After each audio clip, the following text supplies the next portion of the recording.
हम रंजन पाठक समस्त मिथिलावासी के गोर लागै छी। आइ एगो बटगबनी लऽ कऽ आयल छी।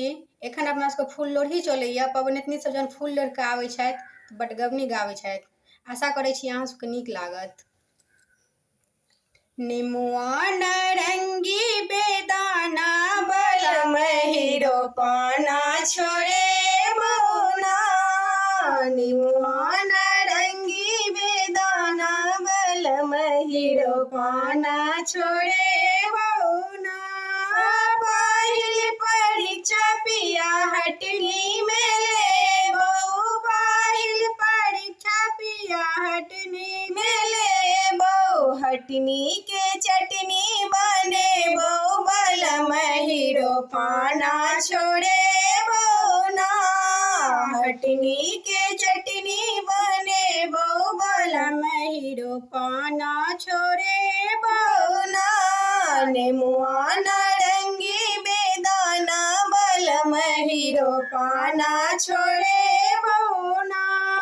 दोसर परीक्षा पिया सकरी में लेबो। दोसर परीक्षा पिया सकरी में लेबो। सकरी के बकरी बनेबो बलम हीरो पाना छोड़े बौना।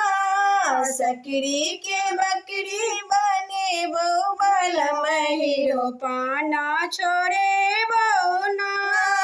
नेमुआ नारंगी बेदाना बलम हीरो पाना छोड़े बौना।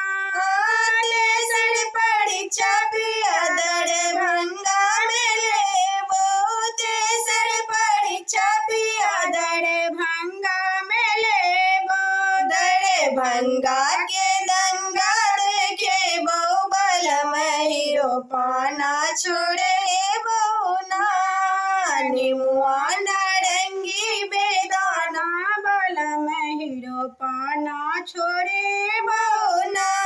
चारिम परीक्षा पिया पटना में लेबो। चारिम परीक्षा पिया पटना में लेबो। पटना के घटना घटेबो बलम हीरो पाना छोड़े बौना। पटना के घटना घटेबो बलम हीरो पाना छोड़े बौना। नेमुआ नारंगी बेदाना बलम हीरो पाना छोड़े बौना।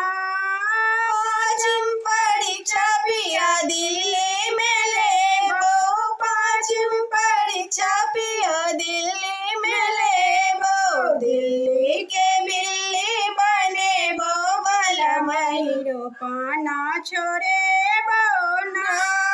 दिल्ली के बिल्ली बनेबो बलम हीरो पाना छोड़े बौना। नेमुआ नारंगी बेदाना बलम हीरो पाना छोड़े